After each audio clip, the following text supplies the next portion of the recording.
Waliwo mulimo mupyo guze mama gwaba DJ ngwabamu kuba wala abagulimu byono go ulya go bayita Zahara toto aha abera kuji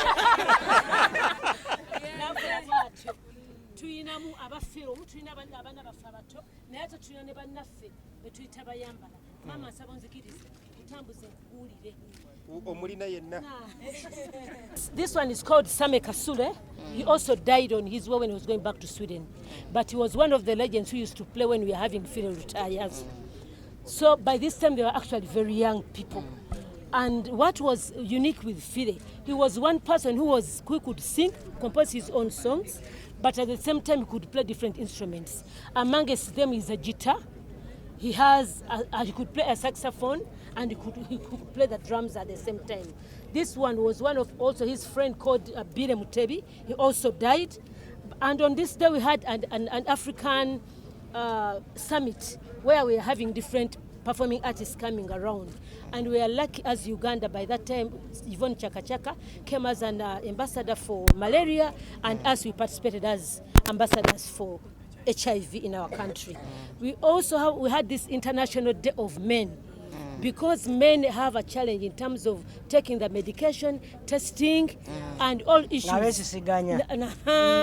They have a lot of issues. So on this day, we had different men going around. And our minister from the Ministry of Health was there, and we also had the different young boys who want to join the industry of the art also performing. So let's proceed. Now, as Uganda AIDS Commission made different entities, and ours, they call it private sector self-coordinating entity, which has Federation of Uganda Employers, because we are all workers. So for the Federation, so what we decided, we thought as a private sector, where could we put our small coin? Kubanga fe we know by 2030, things might be very different. But don't as so for us, we are thinking, let us make $1 initiative where each of us, those ones, all of us are all workers. Let all of us contribute in terms of saving our money. Fena buli muyimbi, buli mukozi mu factory, buli muntu alete dollage eberewo. And we wanted this $1 initiative to start. Kakati this time we are going to have a walk. Ereno walk ngaba young people bebalimu. Kubanga tubasubira emyaka 10 twagala bakyekwatiremu batambule. Kakati mama Fire Lutaya teyava wano wokka mu kaseera akasooka mama Janet yabeera omulwanirizi w'okulaba nti abaana baffe abato babeera abalamu, era ye mu prevention of mother to child nga ye mumuli ye munyenyeso ekulembedde okulaba nti abaana buli agenda okuzaalibwa alina okulaba mama nga abeera omulamu. Naye era weekanga nti kakati era abaana bakyafuna obulwadde obwa mukenenya mu bayimbi nga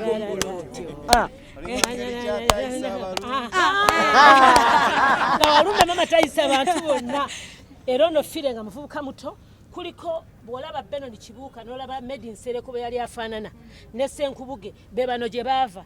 Tulina ne munnaffe bamuyita Supercharger, simanyi walaze yali badde wano omulaba muyitaho ku Mukasa. Maama ono yali Livingstone Kasozi, yafa muvubuka muto nga bw'omulaba bw'oti, ono ye yali basudde. Yayimba lwimba kyoye yono yasinga kuyimba lwe bayita Basi Dunia. Ate ye yafiira mu accident. Kati ffe nga aba private sector netugamba nti ebiseera bino betusitambula kubanga bwe butatambula tebagenda kumanya ensi wetuuse bano beefula nti bo babeera ku social media online byonna babeerenga basobola byonna bisinkana. Mama tukyeyongerayo eno ate omweko ne gift mama. I want to give a public message that accidents are killing our people more than HIV/AIDS as we talk now. 90% of road accidents that are happening on the roads is due to border. So I think as we also struggle to survive this pandemic, we also need to see how best we can train our border cyclists on how to drive safely on the roads. The other day I was in Mulago, I was overwhelmed. You need to go to Mulago. You will focus there if you go there. 90% of all road accidents are due to border. Mr. Nekibuzo kimu abatufire bongo tayanga munabitone yasoko okuvaayo ne declaring anti alina obulwadde. Nabaka kibo ine eri bannabitone abali eyo nga batya okuvaayo okwogera anti balwadde. Message joyinza baweereza. Ate ne bowekweka. Era ono sirimu ovaayo. Abanga lubuto. Kitufu mama.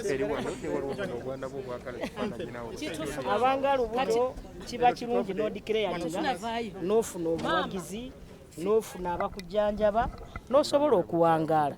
Wali tulabye omukyala omulema agambye amaze nabo emyaka 3. Osobola ali tanaba nno. Nabo omukazi nga w'amaanyi. Akyali w'amaanyi mama tanaba. So it's better one declares than keeping quiet because you can die without knowing what is taking you. Mama, I want to give a public message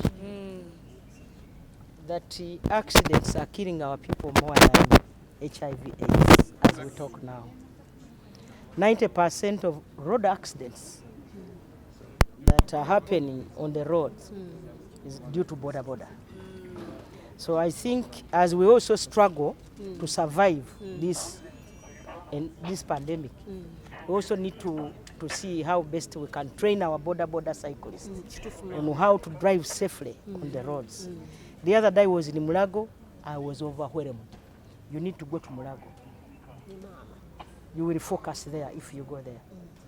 90% of all road accidents are due to border. Mr. Nekibuzo kimu abatufire bongo tayanga munabitone yasoko okuvaayo ne declaring anti alina obulwadde. Nabaka kibo ine eri bannabitone abali eyo nga batya okuvaayo okwogera anti balwadde. Message joyinza baweereza. Ate ne bowekweka. Era ono sirimu ovaayo. Abanga lubuto. Kitufu mama. Abanga lubuto kiba kirungi no declare n'ofuna obuwagizi n'ofuna abakujjanjaba n'osobola okuwangaala. Wali tulabye omukyala omulema agambye amaze nabo emyaka 3. Osobola ali tanaba nno. Nabo omukazi nga w'amaanyi. Akyali w'amaanyi mama tanaba. So it's better one declares than keeping quiet because you can die without knowing what is taking you. Mama. Joanita muntu musanyufu aba happy tatanyiga mubeerawo nga munyumya twagenda nga mu universities nga tuba mu luwali kati even when we are talking to these kids I hate calling them kids bana abavubuka betulima aba campus they bamu feeling kan konse ekigambo mu oboyogera mbabanga abanyumya ne chaliwo so it's message etambula smoothly and nicely avuka yo symposium mweno bajaniriza bazze balambudde Leero era nabanenga mama Joanita leero bibaddemu okwogera abakulu ba ambassador ba minister ba ICT Uganda AIDS Commission DG so basically omanya omuvubuka watabandongo abatakipiking amanka mama Joanita ntukwatagana naye ne I think Uganda AIDS Commission ne Uganet enchendongo etabuke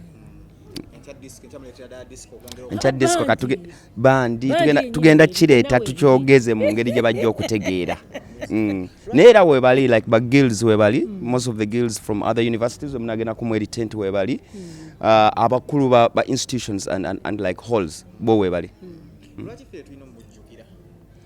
I think is to me is a hero is singate yavayo twali tukyalina nnyo bino simanye eryo dogo simanyo yate byachika singate yavayo twali tugenda kusigala mu area yo ngabantu tebasobola kukkiriza mbu wali eddagala eriwonya bine buno obulwadde oba mbu ne buno obulwadde mwalaali gye buli si firimu si mawulire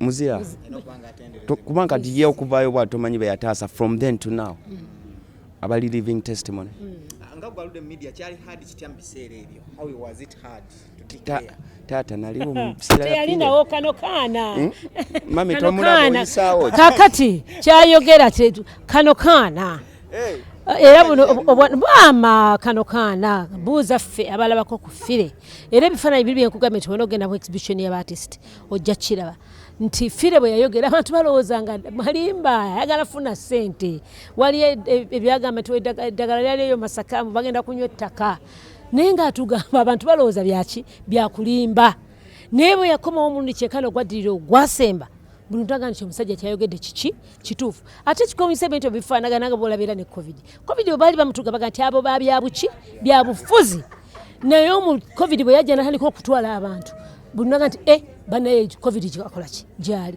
naye kati buno obulwadde bwali buzira nnyo kubanga buzibu we bwayitanga wazibu okukola ki okwegendereza kakati ffe abalaba abantu n'embeera gye baalimu toyinza nakakasa kiriwo entiisa n'okweralikira naye omuntu tayogerera mu kiseera ekyo ekyali ekizibu nga bw'atugamba tetuwulira ate n'ennyimba zonna ze yayimba zonna byonna byonna yabyogera yayogera ku kuba nti kakati tulowooza ntutunulira abaana abavubuka abato abajja nga abagenda okubeera emunyenyeso singa munaabeera abalamu ng'abantu tebakimanyi yali katonda yamuteekako okulengera ewala okutali kwangu naye kati nga gamba nti bwemutatunuulira miwaatwa wakati w'abaana abawala n'abakyala n'abavubuka mmwe envuumuulo obuzibu bugenda kujja kyekyo kyennyini kati kyetuliko kyovanga Joanita n'emikwano gyange tugenda kujja mu university zammwe simanyi wamulireko ucantour eri ne next media tugenda kujja mu university zammwe twagala kola the entire country naye eno before World AIDS Day that is 1st December tugenda kola university ziri mmejja nga 5 kubajjukiza kino kintu buno obulwadde bukyaliyo mwekuume mulekerawo okutya embuto okusinga obulwadde buno obulwadde omira eddagala obulamu bwo bwonna ate nga wamala eddakiika 2 kati biweeyinge 2 eddagala bulamu bwonna oba eddakiika 2 then okibajjukiza kali akaddemu kabazuukise kubanga kati endongo yatabuka endongo erimu iPhone abantu obulwadde babuvaako bali ku birala nnyo erimu kasita yangulidde champagne kasita yangulidde ebbere abaana baagala kawundo babivuddeko naye kawundo ogenda givuga yeevulungula ate gwosigale ng'okyabonaabona tegenda kuba naawe bulamu bwonna kino ogenda kutambula nakyo ogenda kuba mugugu all your life nammwe mwebale nnyo tweyanze nnyo ffenna first day ebadde nnungi olw'ensonga nti nga bwe twagamba nti olunaku olusooka lwaba abakulu abali mu kunoonyereza okutuwa biki ebigenda mu maaso ate tubadde ne arts exhibition yeeyo yaba artist nga tutunulira fieltaya nga fieltaya nabitone yasooka okuvaayo okwasanguza nti alina obulwadde bwa mukenenya ne tukola mu kifo ekyo ekyexhibition waliwo banne be yakolanga nabo okuva nga muvubuka muto okutuuka kati ng'akuze ate ne twogera okutunulira oluvannyuma lwe yayogera ebintu ebyo ebintu ebirala byajja bibeerawo gamba ng'okwongera okumanyisibwa nga gavumenti etumanyisa abakulembeze ab'enjawulo batumanyisa ennyimba abayimbi ab'enjawulo ze bakoze nabo bennyini ebifaananyi weebiri n'abantu ab'enjawulo abagenze nga beetaba mu ffe bw'olaba firimu bw'olaba music bw'olaba drama nga byonna biri mu koona eyo eriko art so nga neeno mu science bongedde okumanyisa abantu biki ebigenda mu maaso n'ebisomooza eggwanga kubanga ekimu ku bisomooza eggwanga era tukimanyi nti nsimbi kati bongera obbalaga kino weekiri eddagala lirino lize science omupya wuno bamuleese naye agenda okuyamba abantu okumanya nti tuteekeddwa okumanya ate n'ekirala ekibadde ekyenjawulo era ekirungi nti aba science bavuddeyo eyo yonna waggulu gye bali ne bajja ne bakka ne babeerako naffe nga community era kyetusunulira nti nakyo kintu kya muwendo ekitatera kubeerawo buli kaseera enteekateeka za fire olunaku lwa fire eddala lwankya era tusaba bannabitone naye n'abatali bannabitone bonna batunyumirwa ffe ng'abannabitone ng'abayimbi nti babeerewo olunaku lw'enkya lwe lwaffe era olwo olunaku lw'enkya tulina abantu nga ba MC Cats balina okubeeramu ne balutambuza bwe tubeera naye bibeerawo ebiri tumanya butereevu nti ye eddoboozi kubanga wadde munnamawulire naye ate munnabitone kubanga n'amawulire kitone omuntu abeera nakyo wadde onoonyereza ekituufu naye omuntu ayinza okuba nga ayogera ekintu kyekimu naye oli okukiwoomesa olaba nga MC Cats y'omu ku abavubuka abatono abalina ekitone ekyo ate nga mu kyo omulambo bwe ogutunulira gwabadde gutunulira ebisoomooza wakati w'abakyala abaana b'obuwala n'abavubuka kati ye be bana abavubuka n'olwekyo ateekeddwa okuba nti yeddoboozi oba emunyenyeso eyongera okulambika ebintu abavubuka abate envuumuulo kubanga mmwe tutunulira emyaka emirala 10 egijja mu maaso mwe mujja okuba n'amaanyi amangi ffe tukyalina maanyi mangi nnyo so tetugamba nti tuvuddemu kubanga bagamba nti obukadde ki magezi naye ate naffe twagala tubeere nga tubalambika nga tulowooza nti abavubuka bato abajja mulina okukwata ensonga eno nga ya muwendo ey'okusomoza ebyobulwadde n'embeera n'ensinga bweri bwe mutabeere nga mukikoze bulungi wajja kubeerawo omuwata mungi nnyo mu maaso